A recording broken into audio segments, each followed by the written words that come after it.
नमस्कार, मी समाधान पाटील आणि तुम्ही पाहतात खटपट ओरिजिनल। आज आपण बोलणार आहोत सांगलीच्या राजकारणात कायम चर्चेत असलेल्या दोन नेत्यांबद्दल, जयंत पाटील विरुद्ध गोपीचंद पडळकर यांच्यात झालेल्या वादाबद्दल। गोपीचंद पडळकर हे त्यांच्या थेट आणि आक्रमक वक्तव्यांसाठी ओळखले जातात।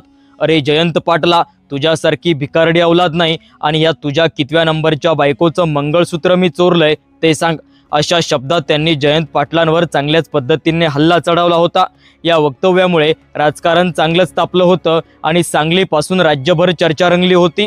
जयंत पाटील देखील पडळकरांना मंगळसूत्र चोर म्हणून पलटवार केला होता आणि इथूनच या संघर्षाचा अध्याय सुरू झाला।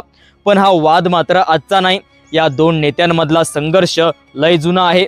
2009 पासून पडळकरांनी सांगलीच्या राजकारणात पाऊल टाकलं आणि त्यानंतर त्यावेळेस आर पाटील यांच्याशी संघर्ष सुरू झाला। पुढे सांगलीतील पाणी प्रश्नावरून जयंत पाटलांच्या कारभारावर पडळकरांनी जोरदार टीका केली।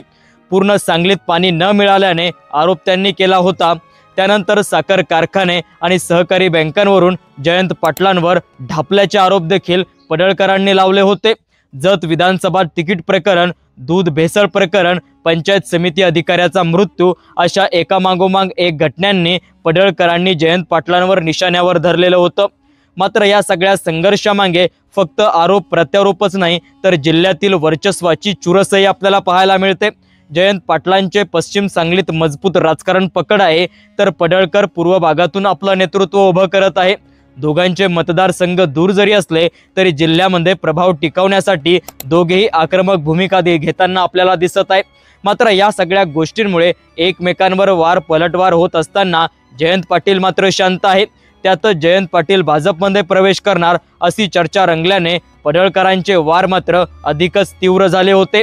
थोडक्यात सांगायचं झालं, सांगलीच्या राजकारणात जयंत पाटील आणि गोपीचंद पडळकर यांचा संघर्ष हा फक्त वैचारिक नाही, तर सत्ता संघर्षाचं प्रतीक आहे।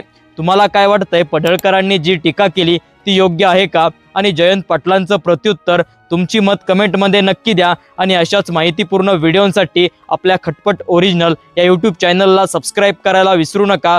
धन्यवाद। जय महाराष्ट्र।